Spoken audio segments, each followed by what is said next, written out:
The Pulitzer Prize is an award for achievements in newspaper, magazine, and online journalism, literature, and musical composition within the United States. Darnella Frazier, who was 17 when she recorded George Floyd's murder in Minneapolis last year, was awarded this special citation by the board on last Friday. She made a quick decision that would change the course of history. She took out her phone. She started recording what became the murder of a man in the street in broad daylight under the knee of a police officer. She chronicled the departure of life from the body of the man we now know as George Floyd. Today, Darnella Frazier was recognized with a special citation from the board that awards the Pulitzer Prize. As Reuters reported it today, quote, "The citation at the 2021 Pulitzer Prize ceremony is a rare instance of the board recognizing the journalistic achievement of someone with no professional experience in the field, a striking distinction in the genre sometimes known as citizen journalism." Frazier, 18, was recognized for recording, quote, "a transformative video that jolted viewers and spurred protests against police brutality around the world." So thank you all for joining us. We have with us Brother Eric Muhammad and Sister Rachel Graham. And Sister Rachel, I'll start with you first with this question. You know, over the years, we have viewed numerous video recordings of police brutality and murder that has been filmed by citizens. You know, what was it about this particular recording of the death of George Floyd that will cause them to award her with this recognition?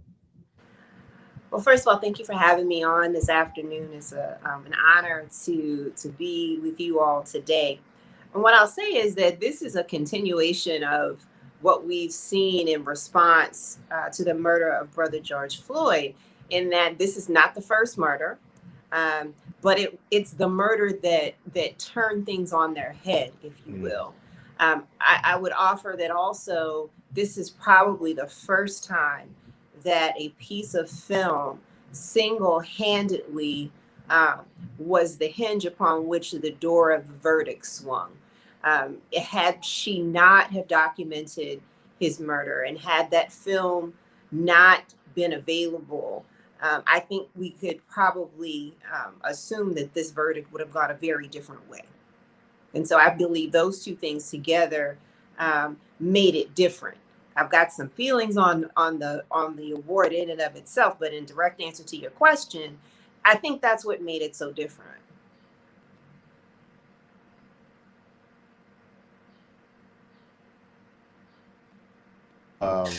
The actual award, I apologize. We're going to come back to hear your thoughts about the actual award. I'd like to hear your insight on that. Brother Eric, what do you think about, you know, why was it, you know, she was awarded this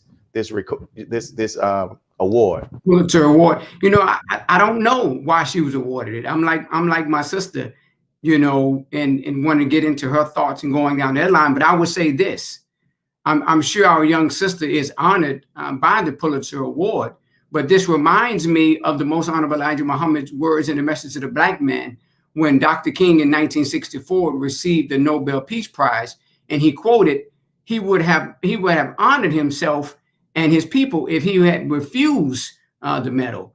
I have a problem with, and we're just gonna go right into it, Sister Rachel. I have a problem with what they were saying about her being recognized in non-professional experience in the field, sometimes known as citizen journalism, because she was not out journaling or acting as a citizen journalist. And it is sad to classify the capture of injustice and murder in such a way. And I get it. However, I don't agree. And I want to remind us of her words while on the witness stand. Quote, "When I look at Brother George," she said, "George Floyd, I look at my dad, my brother, my cousin. They are Black. I stay up at night apologizing." Look at this Black woman, this Black teenager, apologizing to George Floyd for not doing more and physically interacting and not saving his life, while tears are coming out of her eyes. So to me, it's bigger than the Pulitzer Award. You know, so back to your original question, why they did it, you know, I don't know, but I think that when you start looking at everyone is trying to get on this bandwagon to say that they've done something. Could that be it? I don't know. But we have to look at it. And I would just say to my sister, and I end with this point, the words of the Honorable Minister Louis Farrakhan: the reward comes after the work is done. Accept the award as an encouragement to keep on working. So we're going to keep working and keep doing the work out in the community. Well, since Brother Eric touched on, let's go right back to Sister Rachel. So what do you say as well? So my initial response was almost going along with the sheep, in that I am glad that there was some recognition of what she did and what she sacrificed. She was at that time, and I'm gonna kind of counter your position, Brother Eric. She actually was demonstrating the purest form of what journalism is, and that is to chronicle the real-time current events that impact us as a people. There's actually an article, I did a little crib cheating. There's an article, an opinion piece on CNN.com from a writer by the name of Mickey Kendall. And her position, and I agree with it, is that the Pulitzer was not enough. And it follows kind of this history of rather performative awarding, if you will. What is it? A day late and a dollar short. So they actually, if I'm not mistaken, set up a fund to recognize the contributions of Sister Ida B. Wells. And my understanding is that it was supposed to be a $50,000 prize that was to acknowledge who Sister Ida B. Wells was, and to award folks that were following within her footsteps, and to, you know, provide some type of monetary support of that. According to this article, those funds have never been expended. And so it comes across quite performatively, to be very honest. I do not take lightly at all what Sister Darnella did and its import, as I shared, to turning this piece on its head, to turning the actual court case on its head. And it is very much in the footsteps of Sister Ida B. Wells. A lot of folks, it's very interesting. There's a restaurant, or was a restaurant here in Baltimore, where I am, named Ida B's Table. And very well known throughout the city. Folks love going to Ida B's Table, and there are a lot of folks that would go who had no idea who Ida B. Wells was and the role that she played in the anti-lynching movement. Very, very similar as it relates to Sister Darnella. But I too have issue and feel like it very similar to painting Black Lives Matter in the middle of the street, very similar to all of the, you know, the commemoratives over the last year plus, recognizing and identifying and lifting Brother George Floyd up. But what real changes have in fact happened? And so that's my position. I believe that she deserves more than a Pulitzer. She deserves a fully paid college tuition, room, board, tuition, stipend, computers, and everything else. I believe that she deserves and will need, if you look at some of the things she said, some culturally sensitive counseling. Because what she also said is that she sees him at night. She has to live with this on an ongoing basis. To your point, Brother Eric, and I'll close with this, her story, what she shared, kind of encapsulates what we as Black people feel all the time. That we're in this position where the only thing she could do was record his death, and that she could not and did not feel strong enough to jump in to stop his death. And that's sad. And that's something that she's personally going to have to carry with her for the rest of her life. And I'll tell you, the work is not done, because you got 3 other folks that have to go on trial. All of them have to be make it through all appeals and actually go to prison. But then the question is, what is that going to do? Is that what are the changes that will actually happen? You said a lot, Brother Eric. Any thoughts? No, I absolutely agree. And that's why in that point I was stating that she was not out journeying or acting as a citizen journalist, but I definitely agree with the fact that that is the pure form of journalist. And it's just sad that we have to put ourselves in that position, because, you know, the position we take is actually intervening. The Prophet Muhammad, peace be upon him, said that there, whenever you see something, you go change. The highest form is go change it with your hands, you know. But to further her statement, while on the witness stand, she did say about not being able to go because that wasn't her job. She didn't, like you stated, Sister Rachel, that wasn't her job to go and intervene when you're looking at police officers who should have been there actually doing that, right? So I agree 1,000% with what Sister Rachel stated. And that's what we have to get to. What is pure journalism? Yes, sir. I want to pick up on something that Sister Rachel talked about in regards to, and you mentioned it too, Brother Eric, what she just the psychological and emotional impact that it actually had on her. And I had an experience where I was watching a movie, Two Distant Strangers, and I tell you, I felt so much tension in my body from watching the movie, and it was right around the time of following this whole case with George Floyd. So as we get near our first break, Sister Rachel, what advice would you give to people, especially Black people, regarding the dangers of constantly taking in these images? I mean, we have to watch it to be abreast, but what are your thoughts? But do we really? Because I will tell you, I practiced extremely radical self-care, and I didn't watch any of the court case, because for me, what would that add or change? The bottom line is Brother Floyd is dead. Brother Floyd was murdered, and that was revisiting trauma. It was already traumatic to even know the case was going on. It was traumatizing to actually wait for the verdict. And so, you know, my suggestion is a little bit radical. Avert your eyes. Let it be the car crash that you don't look at. Because that constant filling of your mind and repeating and replaying and revisiting what happened, it does not feel productive to me to actually have that be a part of my ongoing existence. And so I'll read the details, but I did not watch any of the trial because I care too much about myself. Yeah, and I like that radical self-care. Brother Eric, what do you have to say in this last minute? I agree 1,000% with that. You know, the minister Farrakhan stated that whoever gives you the diameter of your knowledge prescribes the circumference of your reality, of how you're thinking. So if you constantly running that in your mind, right, then now that has an effect on your behavior. And like sister, I didn't watch the trial either. So what I did was I actually went and read the details, right, and what was going on.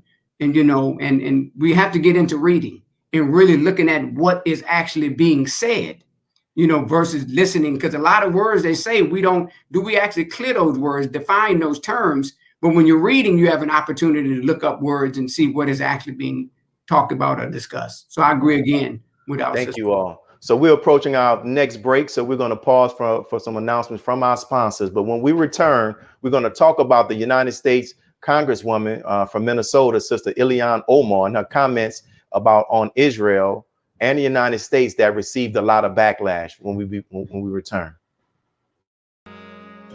Be a part of the force that powers truth in journalism. Go to nnvnews.com/donate.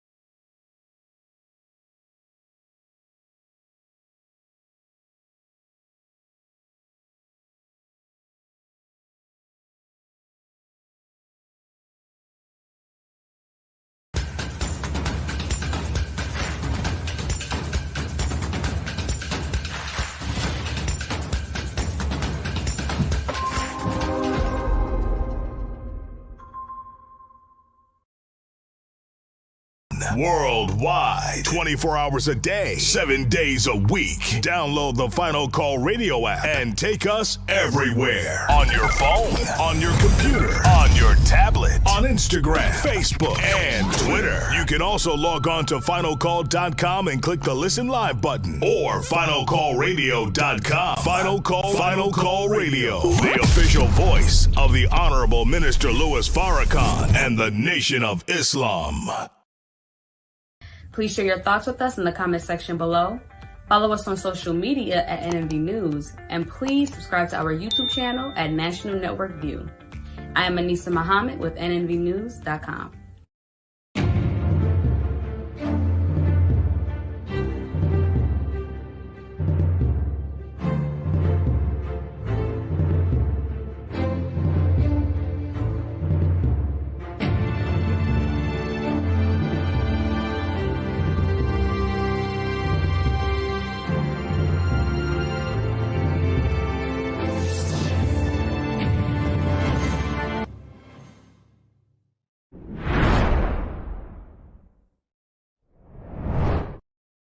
Representative Ilhan Omar, the Democrat out of Minnesota, asked a question to the Secretary of State this week about the international law and justice. Since then, she has been the subject of bad faith and scorn from her fellow Democrats and threatened with pariah status by Republicans. The post linked to a conversation that Congresswoman was having with Secretary of State Tony Blinken discussing investigations by the International Criminal Court. Now, some Democrats viewed it as equating the United States and Israel to Hamas and the Taliban. Several of Congresswoman Omar's closest allies on Capitol Hill defended her, and Omar herself released a statement clarifying what she meant, saying in part, quote, "To be clear, the conversation was about accountability for specific incidents regarding those International Criminal Court cases, not a moral comparison between Hamas and the Taliban and the U.S. and Israel." Joining me now. Wow. So we're back and we're going to talk more about those actual comments. And Brother Eric, I'll start off with you just getting straight to it. You know, were her comments anti-Semitic? You know, again, brother, no. You know, and sometimes it bothers me how we start doing the Michael Jackson and start moonwalking. You know, on this term, phrase that they put out there of anti-Semitism. You know, my question is always, what is Semite? Right? And the point that we have to begin to understand is that anything that we say about Israel turns into becoming anti-Semitism. I have this book called The Israeli Lobby and the U.S. Foreign Policy. And in this book, the author goes into it talking about you can actually write something on a napkin before you even write. You can give these politicians a blank napkin and they can sign it, and and the lobbyists will write on it later on what they want. So they are in the pockets. These politicians are in the pockets of the Israeli lobby and anything that they say, you know. But the point I want to bring out, I want to quote Dr. King when he talked about the Democrats. He said, "Our white liberal friends cry out in honor and dismay. You are creating hatred and hostility in white communities in which you are marching. You are only developing a white backlash. And as long as the struggle," he said, "is down in Alabama and Mississippi," right? So as long as this struggle is with the idea of what they call, quote unquote, the right or Republicans, then you got the so-called liberals, except Senator Joe Manchin out of West Virginia. That's a whole nother topic later. But they're with you. But when you start dealing with the Israelis who put in, we give them so much money, then all of a sudden now they want to come out. And you had a few that supported her, but you had quite a few that exposed themselves and how they really feel and how they really think. And I want to quote, last point, I want to quote Malcolm. He said, Brother Malcolm, the worst enemy the Negro have in the white man that runs around here drooling at the mouth, prefacing the love of Negroes and calling himself a liberal.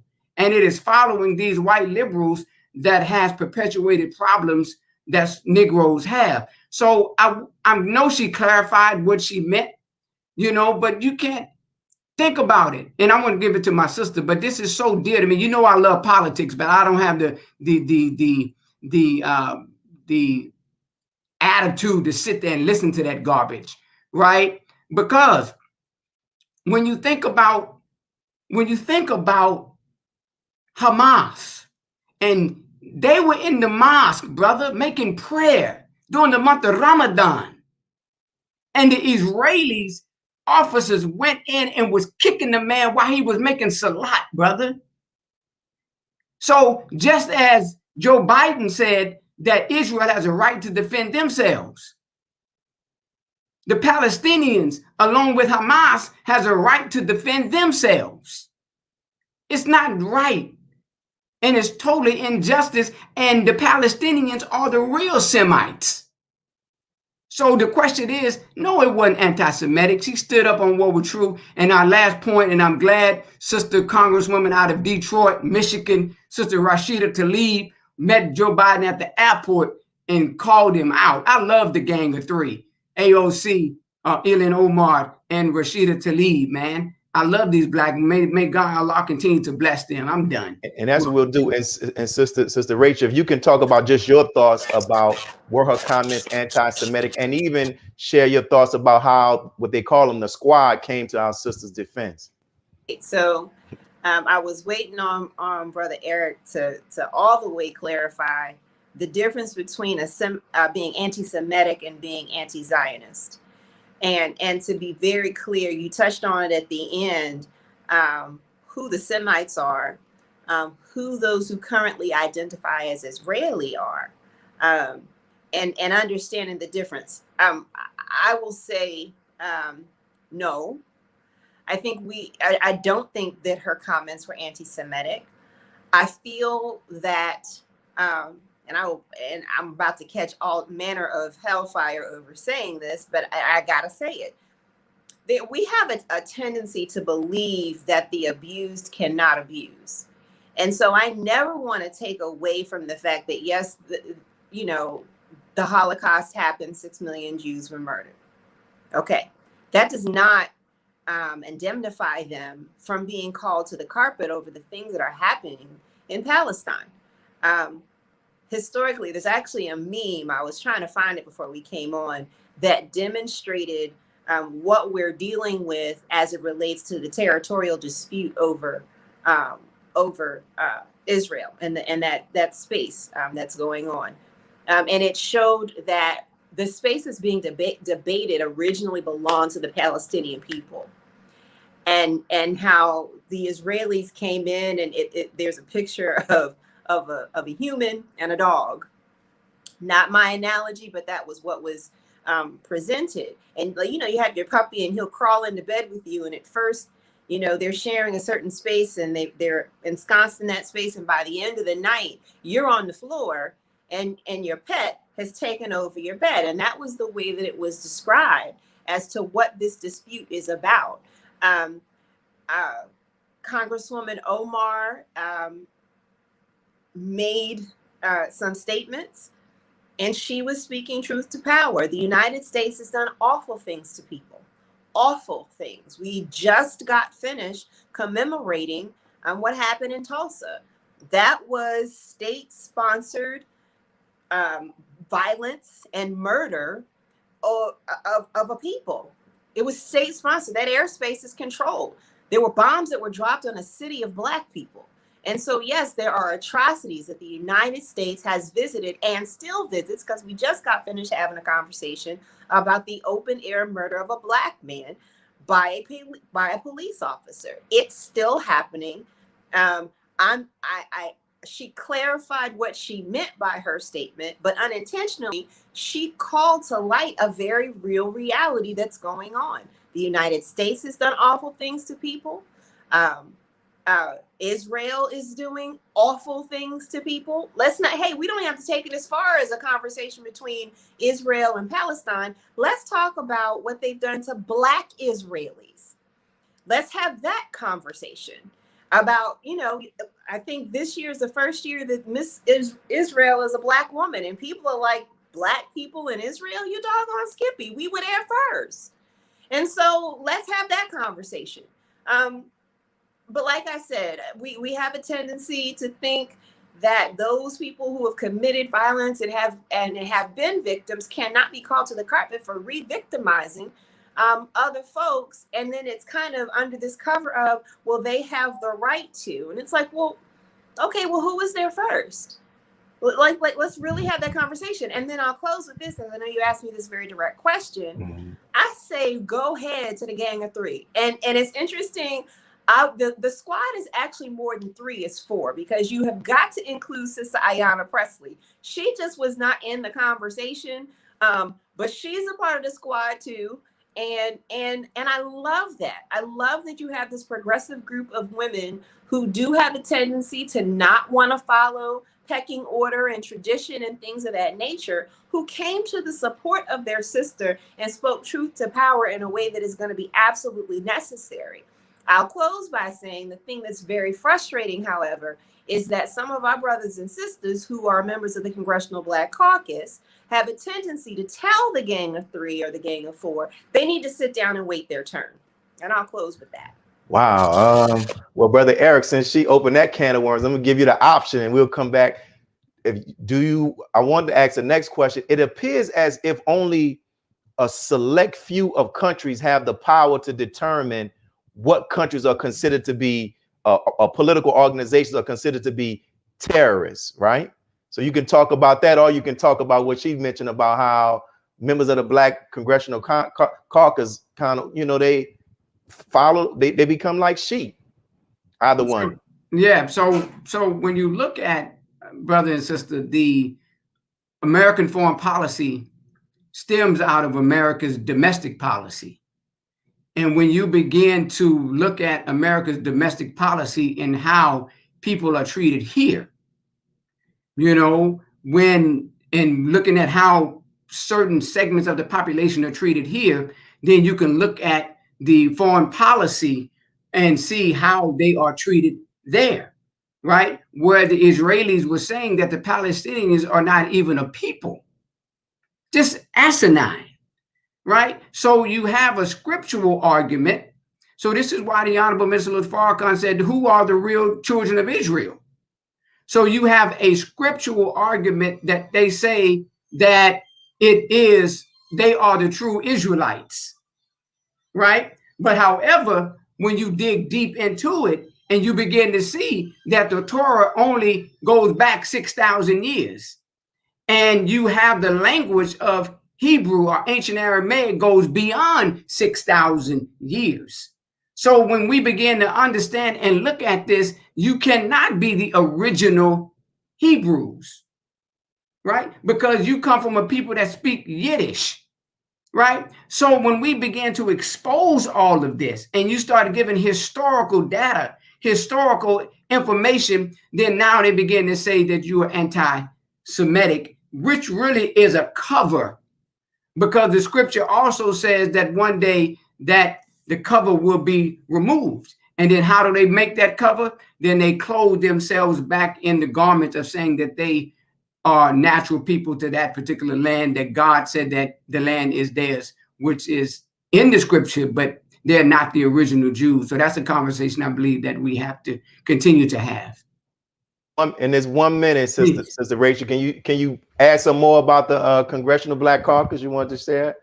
So that part right there, as to what Brother Eric said, he kind of, you went all the way back to 6,000 years, but I say that you don't have to go that far back. And you look at the folks that are calling themselves Israelis now are the descendants of those folks that were transported and repatriated from Germany. As a part of World War II. And so let's be very clear about that. Like I said, no disrespect. I know you went through what you went through, but are you the original people? What I will go forward and say about the Congressional Black Caucus, I've had this conversation with others, is that if you look at the average age of a member of the Congressional Black Caucus, that'll tell you all you need to know. And that there is a stranglehold on the power structure of those folks that are members of the Black members of Congress. Most of the folks that were there got there when they were 35 and they haven't left. And so that is of concern. And I will say this to cap on what Brother Eric said. If you look at the condition of the worst case or the worst cared for people within your population, that tells me where your priorities are. Ooh. And so as it relates to what Congresswoman Omar said, yeah, the United States has some things they need to look at themselves. If we were to be brought before a world court, there would be a problem because we're not okay. And that's a good segue into our next conversation. I know. Yo, we could let me just go to this break. So we're coming up on our last break. When we return, our contributors will share their thoughts on the economic impact that this COVID pandemic is having on the most vulnerable communities, and we'll be right back. Be a part of the force that powers truth in journalism. Your support helps to combat false media. Cash App NNV News. Asiatic Minds, online education, helping our children to discover their God-given skills, gifts, talents, and passion that will allow them to see their greatness as well as the greatness of our people. And upon discovering that greatness, infusing them with the desire to use it for the betterment of themselves, their families, our people, and the world. Classes begin September 1st. To enroll, visit AsiaticMinds.com. This is Sister Sajda Muhammad. We are proud to announce that the Sajda House commemorative Elijah coins are finally here. This priceless heirloom, made from recycled copper from the messenger's home, is now available at sajdahouse.com. Greetings from National Network View. This week's Final Call cover story headline is A Call to Action.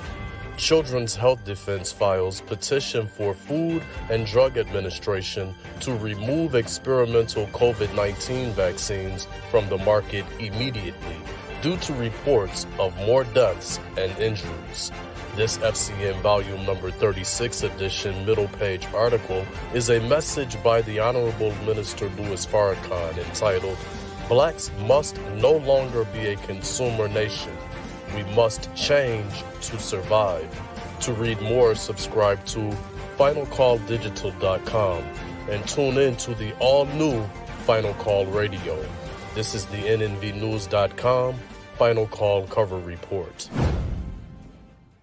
Please make sure you leave your comments and questions in the comment section below. Follow us on Facebook, National Network View, and make sure to check us out on Twitter as well, National Network View. This is Sergio Gutierrez with National Network View, signing off.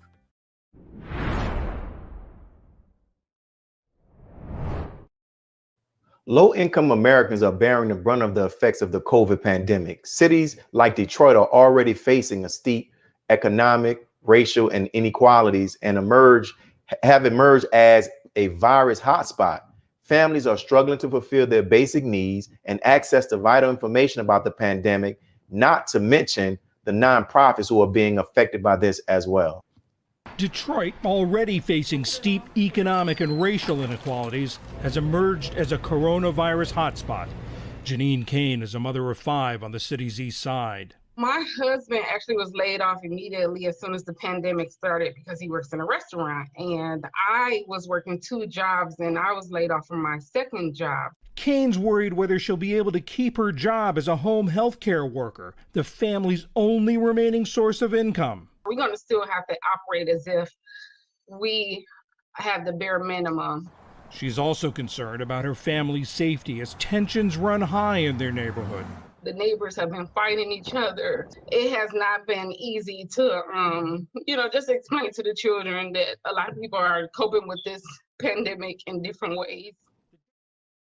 Wow. And so I'll start off with you, Sister Rachel, because you actually suggested this topic, and I'm thankful that you did. From my perspective, it appears that much of the focus regarding the coverage of the impact of the COVID is dominated by, the health impact and rushing people to get the herd immunity. Why do you think there's not a lot of attention on this aspect of the economics impact that it is having? What I'll offer is that it's kind of the glacier effect, if you will. What we're seeing on the surface is what we're calling the most attention to. And so the immediate thing is people are dying. That's the easiest conversation to have. It's difficult, but it's still the easiest conversation to have. People are dying. And that's a very real thing. I've unfortunately had COVID touch me personally, having known some folks that have passed away. And so there's that. I don't think we even, this thing happened so quickly and spread so fervently because there was lack of leadership at the national level.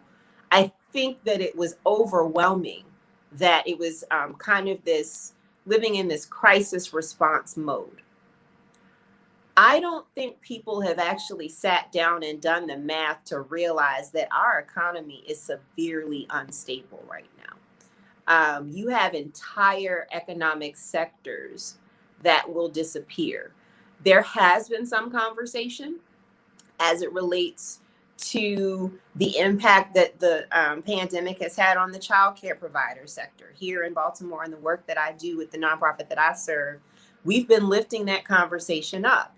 And that when you do a stay at home, then that means that children aren't going to childcare providing centers, and what that means economically, especially when you have family-based childcare. So, Miss Sadie that lives in the neighborhood that watches, 5 or so kids in her house, she is definitely impacted. So I guess the short answer to your question is that it is so overwhelming that we haven't even stopped to have that conversation. I will share, there is an article that was posted around the 1-year anniversary of the first cases that we knew of in March, that was presented or produced by the census.gov, where there is starting to be conversation around what the virus is in fact doing to economic sectors as it relates to people that are unemployed, where you have the older sector, the older Americans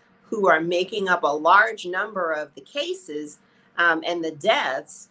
The larger number of folks that are unemployed are ages 25 to 50. And so, this is a very real thing. And I appreciate and respect that there has been, our resources are being returned to us by way of economic impact stimulus dollars. Thank you very much. But we're not having wholesale conversations about the fact that we have whole sectors of employment. And unfortunately, Minister Willie, you can speak to this. In the city of New Orleans, folks are catching it bad because you have an entire economy that is built on the need to travel. And you have, I think the number, I can't remember what the exact number is, but the largest employment sector in the city of New Orleans is the tourist sector. And the largest segment of people who work in the tourism sector in the city of New Orleans are Black people who already were not making any money, comparably, and now they, it's even worse. So and we're seeing the spike in crime. And I know, Brother Eric, you are actually a part of a local nonprofit in the city of Houston, and I see a lot of the work that you all are doing. So from your perspective, what have you all been seeing in Houston as it relates to the economic impact of this COVID pandemic? Really an excellent comment, Sister Rachel. And I think that, just bearing witness to that, it's the same thing all over the country. We're suffering as a people. So what we did was, when the city gave us a grant of $248,000, we had to spend it like in 15 days. And so my team put together a COVID webinar where we went out and we went door to door in our community, giving them the webinar number where they can log into Zoom and be paid to come on. And I tell you, brother, we gave away over $47,000, to our people. But the thing about it is that, as she is stating, we're truly suffering. So the solutions really have to be, as my sister was stating in there, that neighbors are fighting neighbors. So we go door to door now, creating block captains, because as a people, we have to begin to do for ourselves, as the Honorable Elijah Muhammad teaches us, or suffer the consequences. I agree with the fact that, the economic stimulus, but however, that's also creating a greater debt. It is helping us now short term. But as my sister was saying, I really didn't know much about this until it was on in a broad sense, yes, but in a specific sense, as Sister Rachel was talking about, we need to have this conversation about what we can do in our communities. And I'm glad that she says she's a part of a nonprofit, because I'm the executive director of our nonprofit. So we have to begin to do collaborations throughout the country, starting local and then also throughout the country. But I also want to highlight that in Forbes magazine, an article written by Nina, I think her last name is pronounced Burleigh, Burleigh, where she talked about Pfizer, Merck, Sanofi, Johnson & Johnson were actually dwindling and moving out of the vaccine business because of the dwindling profits. And the three big pharma companies she wrote are experiencing a complete astronomical profit overhaul resulting from the government's Operation Warp Speed of $22 billion doled out to big pharma. So where is this money going? Right? So in the last segment, we're talking about money going to Israel. Now we're talking about money going to big pharma. What about monies coming into the inner cities of the Black and Latino or Hispanic communities so that we can begin to address this problem? But I agree with Sister Rachel. We gotta have this conversation, dear sister. So after this is over with, let's connect so we can begin to build this conversation with other nonprofit organizations. And Sister Rachel, we're closing. We're a couple of minutes away from our end, but take us home. What are your additional thoughts you want to add onto this topic?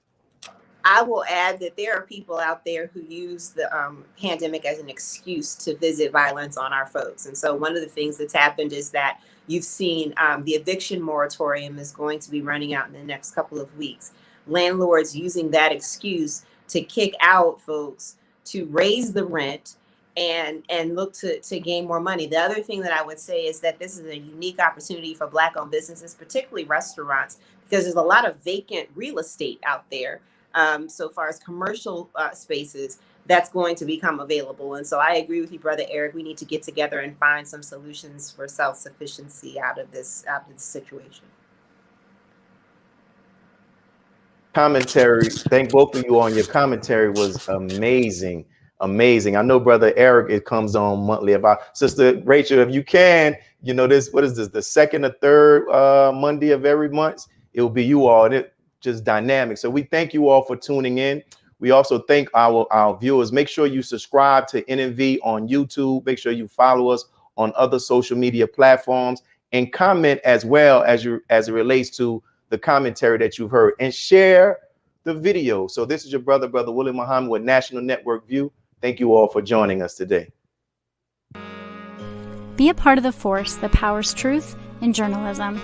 Go to nnvnews.com/donate.